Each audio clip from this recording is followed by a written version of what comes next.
this car isn't very reliable. There must be a reason I'm gonna trade it in. There must be a reason they stopped selling them. Yeah.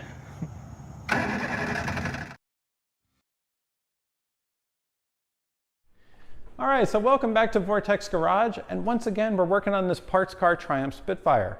You know, in our last video we got this engine running, and that was pretty cool because from what we can tell, this vehicle's sat and not been on the road since about 1978.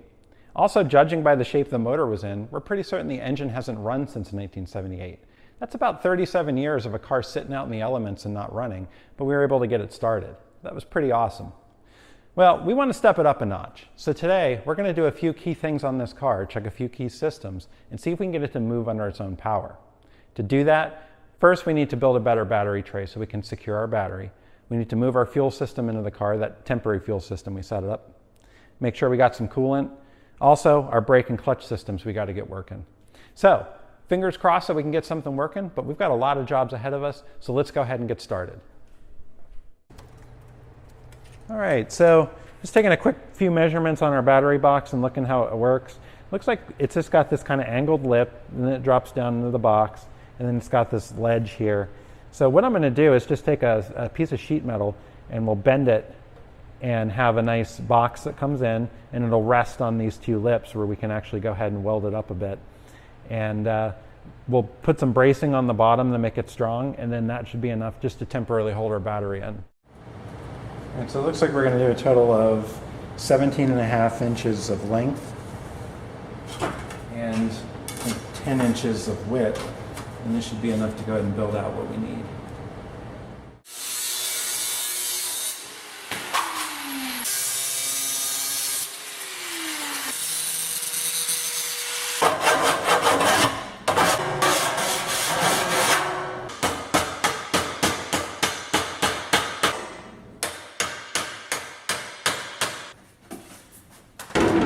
This sheet metal is so flimsy.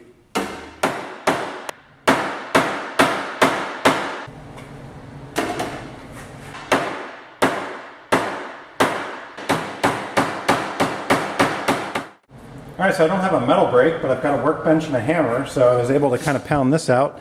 This will be our battery tray. We're going to go ahead and see if it fits.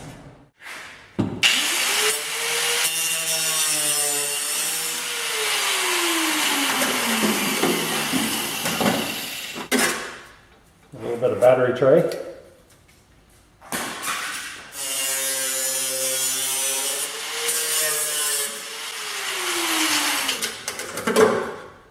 Some more.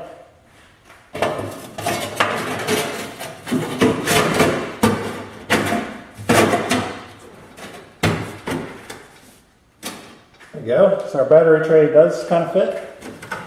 Put the battery box up the rest of the way.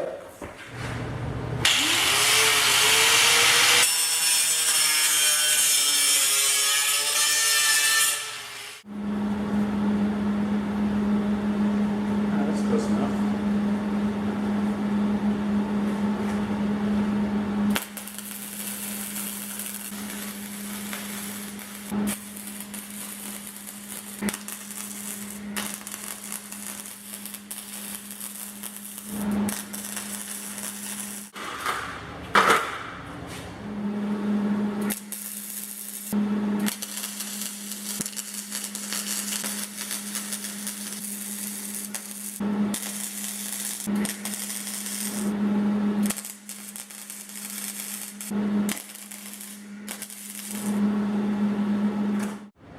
All right, we got our battery tray insert that we sort of hammered out on our workbench.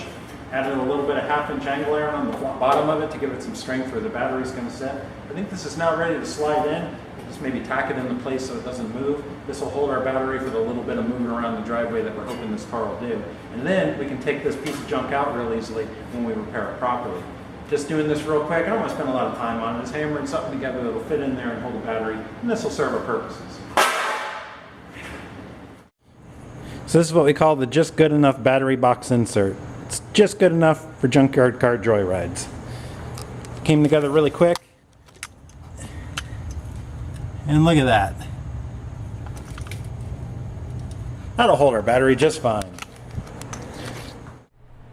All right, real quick, few parts that we had come in to support the work we're doing today. This big box right here, it's got this tiny little piece in it. So this is the oil filter adapter we're going to need. Now if you're looking for one of these, if you've got an old Spitfire or MG and you'd like to use modern filters, this adapter is Wix part number 24037. And what that'll allow you to do, take your modern filter, put this adapter in it, and now this will go into that 5/8 piece on our Spitfire's engine. All right, we've also got new clutch sleeve cylinder and clutch master cylinder. We've also got a mechanical oil pressure gauge, cheapest one we could find just to see our oil pressure, and some 85/90 hypoid GL4 gear oil. This will go in our transmission. You got to use the GL4. This is what you need for brass synchros in an older car. So these parts, that's what we got to work on today. All right, we'll install our new filter. We got a little bit of oil in the seal. Yep, perfect. All right, that ought to work good. And here's our oil pressure sender. And this is something that we're going to go ahead and remove and put in our sender for our mechanical oil pressure gauge. All right, so last time we ran the car, we noticed it was flooding out as it would idle. So I'm going to go ahead and open up the 2 float chambers, one on each carburetor, and check them out, make sure the floats are working properly, make sure the needle and seat is working properly. Let's break all these loose.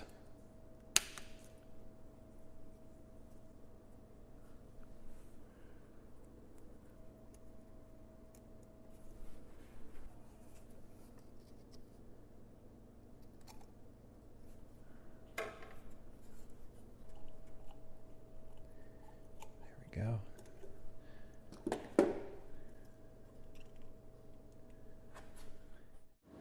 Here's the SU carb float assembly.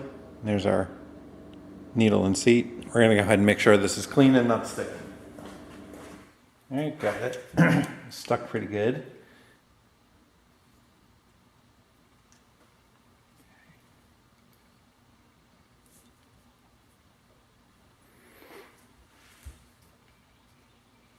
Check our float for some damage. There's nothing in it. That's good.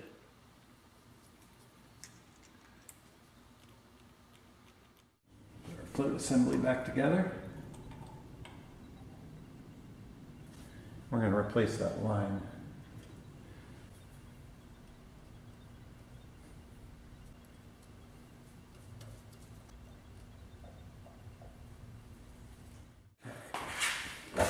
Seems good as well.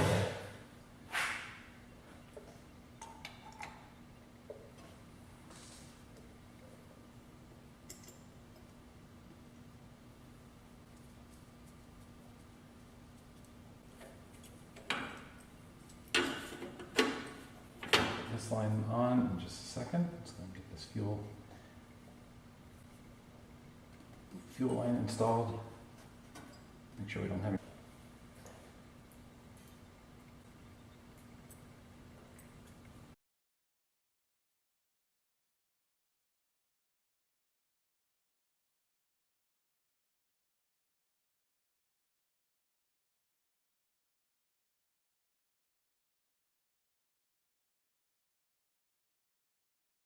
Well, after digging around in the SU carburetor float bowls, we didn't find any obvious faults.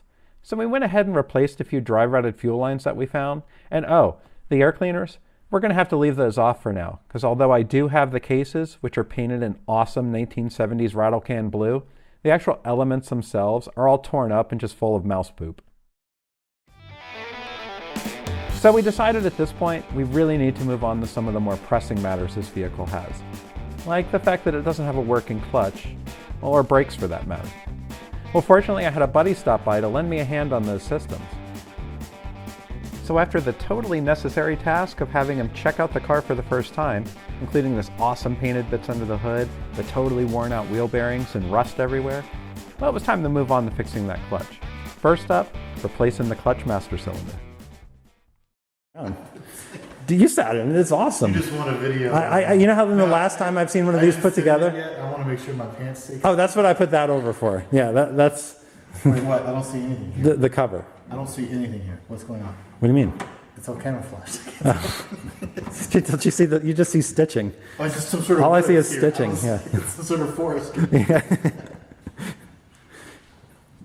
So if you want to drive, you need to get the clutch cylinder replaced. You need to be able to stop it. Yep. So I need brakes. I need clutch. Jeez, I wonder if I'm even going to get this master cylinder out ever. Might as well get some penetrating oil on it.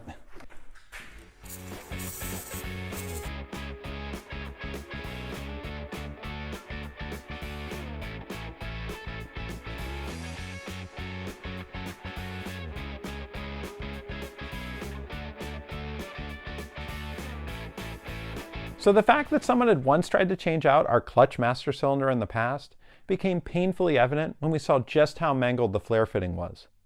In fact, none of our flare wrenches, whether they be SAE or metric, had any chance of fitting over. We even tried a few open-end wrenches to see if we could at least gauge the size. Next, we tried using a file to see if we could rebuild the shape a little bit and get a flare wrench to fit over, but it wasn't going to work. In the end, it was vice grips that saved the day. You know, I really thought that the flare fitting itself was going to be seized into the master cylinder. I figured the dissimilar metals and all the corrosion around would have made it kind of difficult to get out, but it turned pretty easily.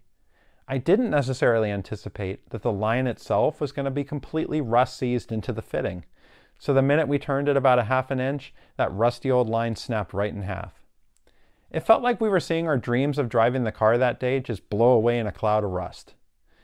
But then I got thinking, do you think this rusty old line could take one more flare? We were going to find out.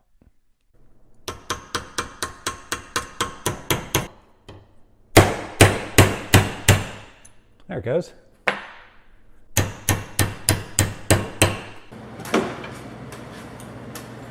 That's not so bad. There we go. That's still usable. Look at that, all rusted Look at up. those threads. I don't want to compress. That'll really help with the flare. Yeah.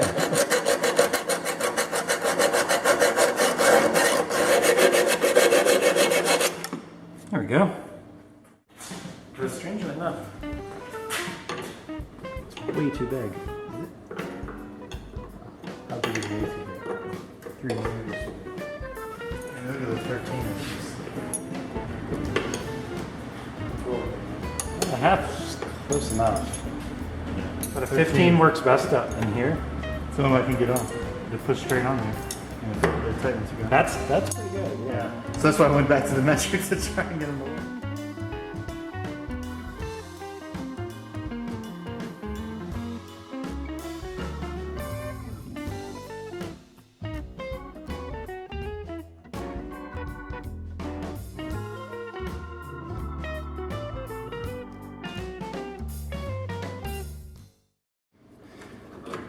Let's get all this kitty litter out of the way. Pull that back, well, twist. There you go. Oh, look at that. You want it to go down that hole? Well, where's it going to go? It's going to go in the footwell. Vacuum it. Oh. Never mind. In the footwell, Yeah. yes. All right, pull.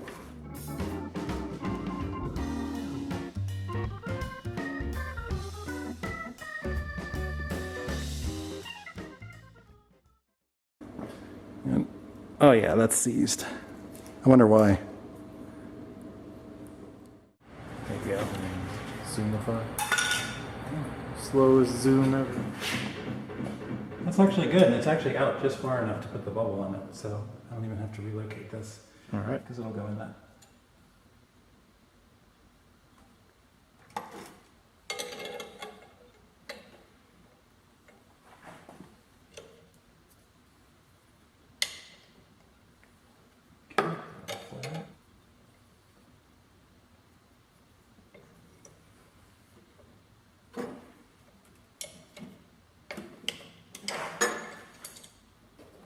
Look at that.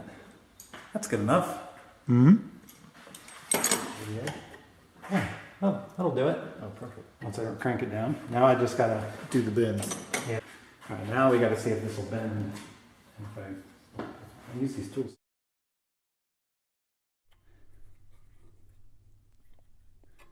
Oh shit! You're pulling on your flare now. Yeah, that's one thing I don't like about this tool. Look how far out I have to make that bend. But it worked. Hopefully with that coil we have enough room to get it on, so. Murphy's Law be damned. Yes.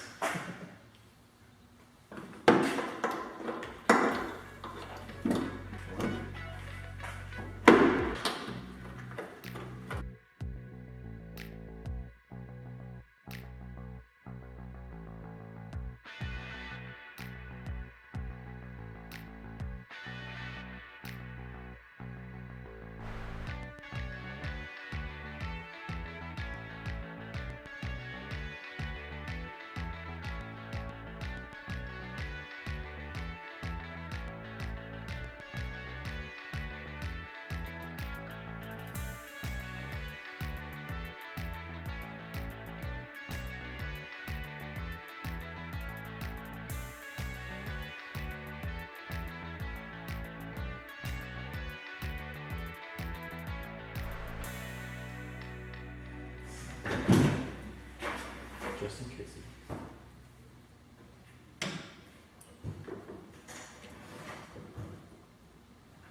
I heard something else move. I have clutch. I heard something else move. It You're getting full travel. yeah, and it actually feels like a clutch pedal. There's no air coming out. Now, there is a bleed around the sleeve cylinder. Does it feel spongy? Yeah, a little bit. But it feels like it's got a I mean, I heard something gauge move. on I'm it. like, I think the clutch actually popped off the flywheel. how do we test it? Put it in gear. Alright, so we're both going forward. Okay.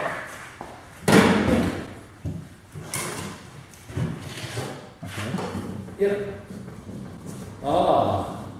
Now lift your foot up. Oh, yeah. Oh, we got clutch. Cool. Nice.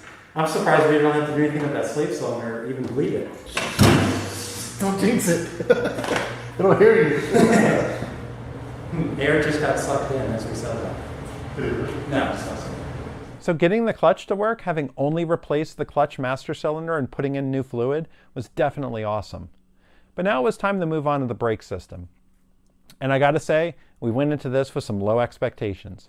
I mean, you gotta figure rusty old brake lines, dry rotted brake hoses, who knows if the calipers are gonna stick, what condition the wheel cylinders are in. I mean, you gotta go in with low expectations because, I mean, then things can only go up, right? Or I guess to the floor, like the brake pedal. I think they painted the calipers. I would be surprised if they didn't leave the calipers. Okay, now it'll turn proof for you. Oh, I'm getting fluid. Alright, we should stop it. I'm gonna suck it in here. Yeah. Well, this brake works. One brake's good, Oh. Okay. right? It still works. Oh no, really? See, that's what I was really hoping would not happen is the caliper sees. Oh no, it's good. Normally briefing the furthest one away first. Yeah, yeah. I go ahead and put the brake on, see what happens.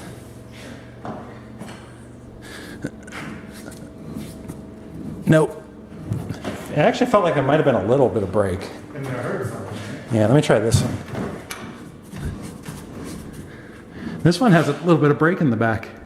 Actually, not. I can still kind of overcome it with my hand, so that's not good. But Is it free now?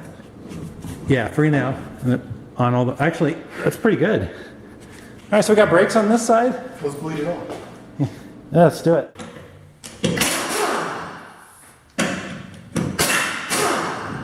Down the hill. Oh, look at that. Down. Down. Okay, harder. Down.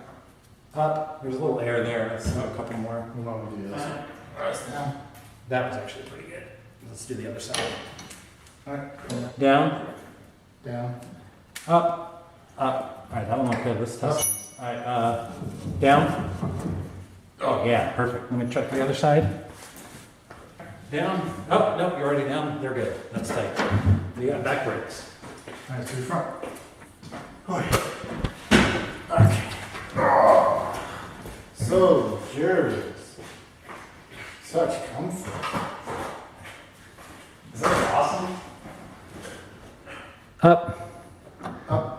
Down.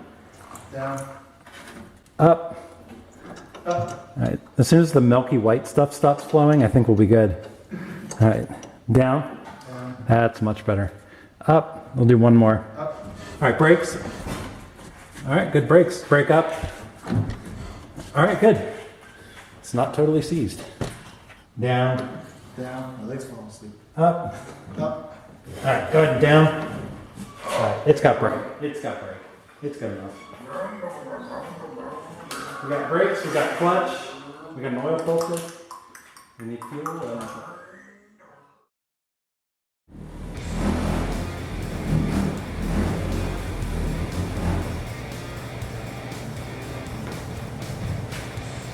Yeah, look at that shine.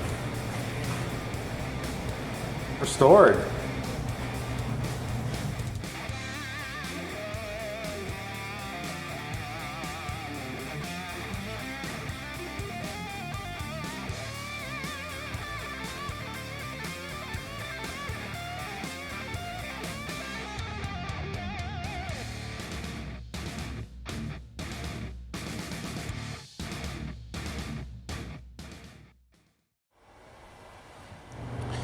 All right, so we got our temporary fuel system mounted. We put in a longer battery cable for our side posts that we're using. Got our battery tray. Replaced the lines here after checking the float bowls out. We got nice strong clamps on them. We've replaced our oil pressure sender with a mechanical line.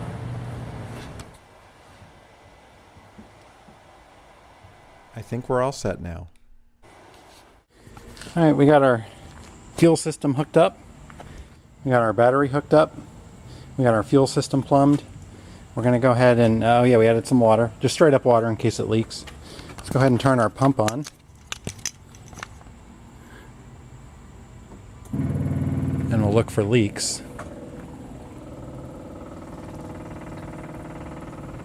All right, so the fuel bowls are filling.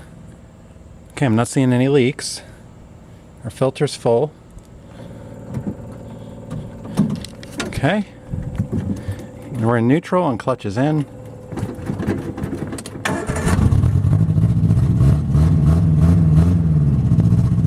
There we go. Look at that. Good oil pressure. Got about 60 pounds at cold.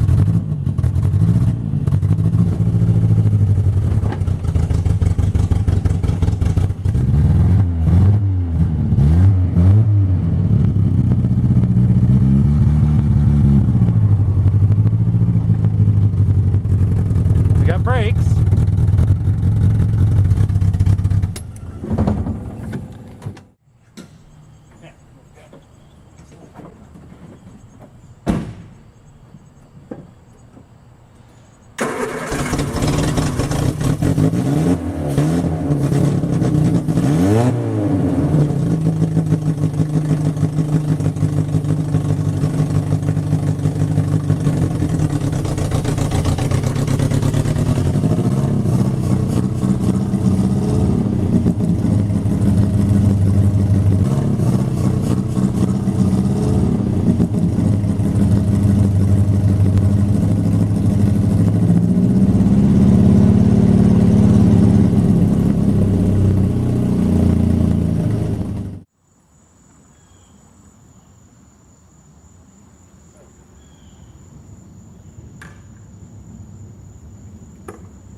So I'd say we got it running. Make sure it's not on fire.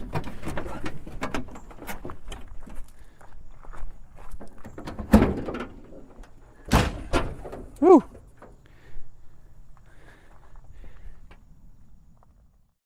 So the more we drove this around the driveway, the more we realized these SU carburetors just weren't having any of it. They're running pig rich and just dumping fuel into the motor. I'm actually shocked. I mean, we didn't even touch these carburetors and we got this engine fired up. And it sat out in the elements for years with no air cleaner. I mean, we got what we wanted. We got a 50-year-old British car that pretty much came out of a junkyard, hasn't been on the road for 37 years, and we got it started, we got it running, and we got it moving under its own power. And that's pretty cool. So you might be asking yourself, what's the point? I mean, why bother? It's just a parts car. Why go through all the effort of getting it started? Well, first off, it's a heck of a lot of fun. And secondly, we now know more about the car. We didn't have much paperwork with this vehicle, so the only way to learn its history was to get into the mechanics, to get our hands dirty, to understand how it's put together, how it's changed throughout the years. And now we're making memories with this vehicle, and we're going to continue that. So I hope you'll stick around because we're going to start a restoration vlog as we start taking parts off this car and restoring our Mark II Spitfire.